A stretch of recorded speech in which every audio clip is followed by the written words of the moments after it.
رحیم ایک اہم مسئلے کی طرف آج آپ کی توجہ دلانا چاہ رہا ہوں۔ وہ مسئلہ یہ ہے کہ بڑھتی ہوئی طلاق۔ اس وقت اگر ہم دیکھیں تو فیملی کا ٹوٹنا ایک عام سی بات بن گیا ہے۔ یا آپ یہ سمجھیں کہ ہر دوسرا تیسرا اور چوتھا گھر اس سے لپیٹ کے اندر ہے کہ وہاں پہ فیملی کرائسس ہیں۔ ایڈجسٹ کرنا ایک نیو کپل کے لیے انتہائی مشکل ہے۔ ایسی صورتحال کے اندر اگر ہم اس کے پرابلمز کی طرف جائیں تو ایسی کون کون سی وجوہات ہیں کہ جو اس کا سبب بنتی ہیں، اور اس کے اسباب کی طرف اگر ہم جائیں گے تو سر فہرست یہ ہے کہ ہماری تربیت نہیں ہے۔ اگر فیملی امپورٹنس کی بات کریں اور ازدواجی زندگی کے حوالے سے ہم بات کریں تو نہ ہی ہمارے سلیبس کے اندر ایسا کچھ موجود ہے جو ہمیں یہ سکھائے کہ آپ نے شادی کے بعد کیسی زندگی گزارنی ہے، نہ ہی معاشرتی زندگی کے اندر ایسا کوئی انوائرمنٹ موجود ہے کہ ہم وہاں سے کچھ سیکھ سکیں۔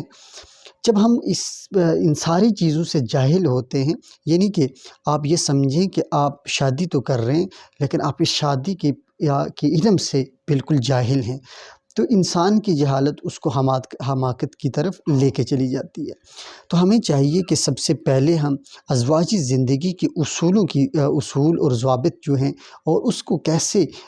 مینیج کیا جا سکتا ہے، یعنی یہ بڑی ڈیفرنٹ زندگی ہوتی ہے۔ اس کے بعد ایک لڑکا لڑکے کے کندھوں کے اوپر بھاری ذمہ داریاں آ جاتی ہیں، اور اسی طرح وہ لڑکی جو اپنے والدین کے گھر میں ناز و نخرے سے رہ رہی ہوتی ہے، اس کے کندھوں پہ بھی بھاری ذمہ داریاں عائد ہو جاتی ہیں۔ اب ایسے ذمہ داریوں کی آمد کے بعد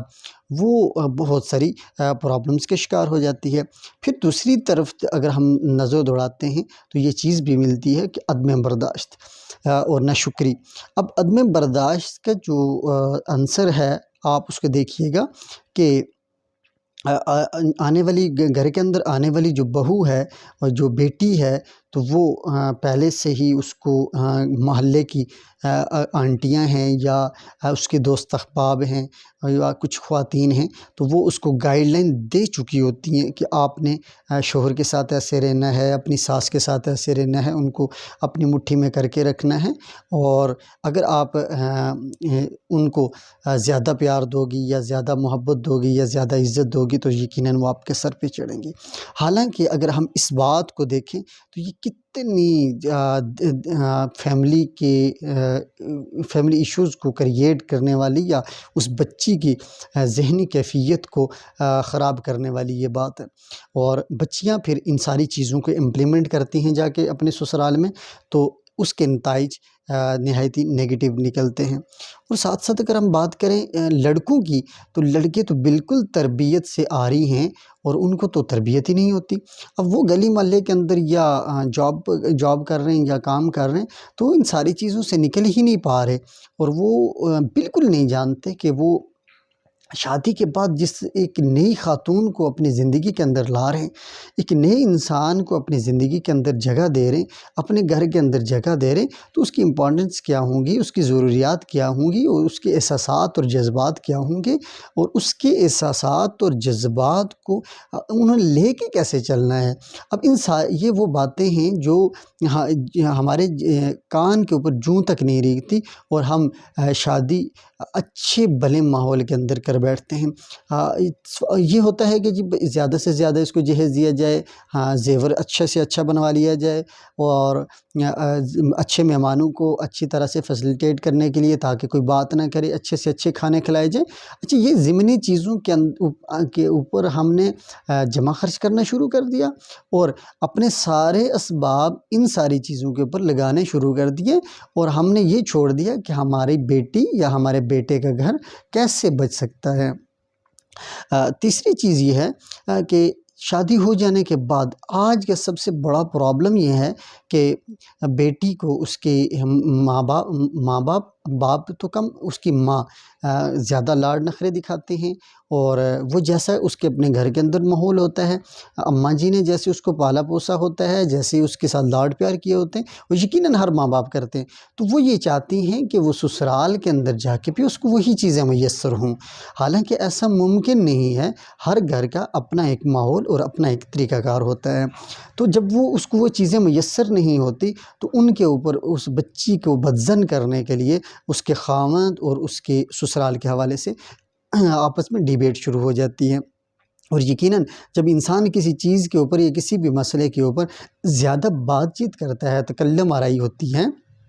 تو وہاں پہ نگیٹو پہلوز زیادہ جنم لیتے ہیں، اور اس میں معاملات کے خراب ہونے کا اندیشہ بھی زیادہ ہوتا ہے۔ اسی طرح لڑکے کو اس کے والدین یعنی لڑکی کی ساس وہ بالکل ایک آنکھ نہیں باتی، اور وہاں پہ ان کو یہ لگ رہا ہوتا ہے کہ جی ہم نے کسی بھی طرح سے اس لڑکی کو کام کاج کے لیے لایا ہے، یا اس لڑکے کے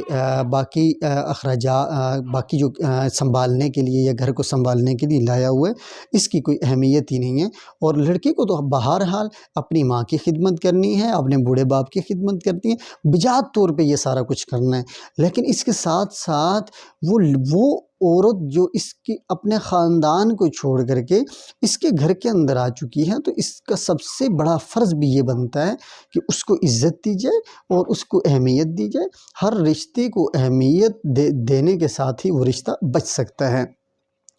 آخر میں یہ بات ڈسکس کرنا مناسب سمجھوں گا کہ آپ سب سے زیادہ اگر یہ چاہتے ہیں کہ آپ کے گھر کے اندر خوشحالی ہو، اور ہر انسان یہ چاہتا ہے، تو آپ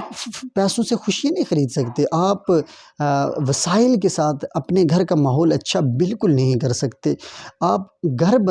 آپ مکان بنانے کے اوپر تو توجہ دے رہے ہوتے ہیں، لیکن آپ گھر بسانے کے اوپر توجہ نہیں دے رہے ہوتے، تو یقیناً آپ کو سب سے پہلا قدم جو اٹھانا ہے وہ تربیت کے اوپر اٹھانا ہے، اور اپنے گھر بسانے کی طرف ایک قدم اٹھانا پڑے گا۔ جب آپ عملی قدم اٹھائیں گے تو یقیناً آپ اپنے گھر کے بہت سارے مسائل سے نمٹ سکتے ہیں۔ اچھا، مسائل اتنے بڑے نہیں ہوتے، لیکن ہم مسائل سے نمٹنے کے لیے عام لوگوں سے بات بھی کر لیتے ہیں، مشاورت بھی کر لیتے ہیں، اور لوگوں سے ڈسکس بھی کر لیتے ہیں، لیکن ہم کبھی بھی گھر کے اندر مل بیٹھ کے مسائل کو نہیں ڈسکس کرتے اور نہ ہی ان کو آپس میں شیئر کرتے ہیں۔ اچھا، سب سے عام چیز یہ ہے کہ ہم آپس میں تنقید جو ہے وہ نہ سننا گوارا کرتے ہیں، نہ ہی تنقید کو ہم برداشت کرتے ہیں۔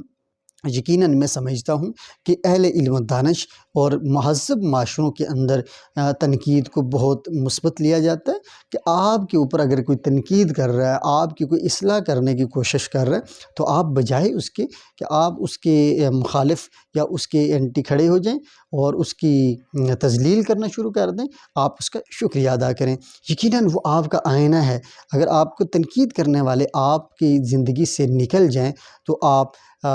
بھلائی کے راستے سے ہٹ کے نہایت ہی گمبھیر راستے کی طرف رخ کر چکے ہوں گے۔ اس لیے اپنے گھر کے ماحول کو اور اس طلاق کی سچویشن سے اور گھر ٹوٹنے والے ان معاملات سے نکلنے کے لیے آپ کو چاہیے کہ آپ اپنے گھر کے افراد کے ساتھ باہمی روابط کے اندر رہیں، اور ہم نے جن چیزوں کو ڈسکس کیا ہے ان ساری چیزوں کو زیر غور لائیں، تاکہ ہمارے گھر کے اندر سکون پیدا ہو سکے۔ تھینک یو سو مچ۔ اللہ حافظ۔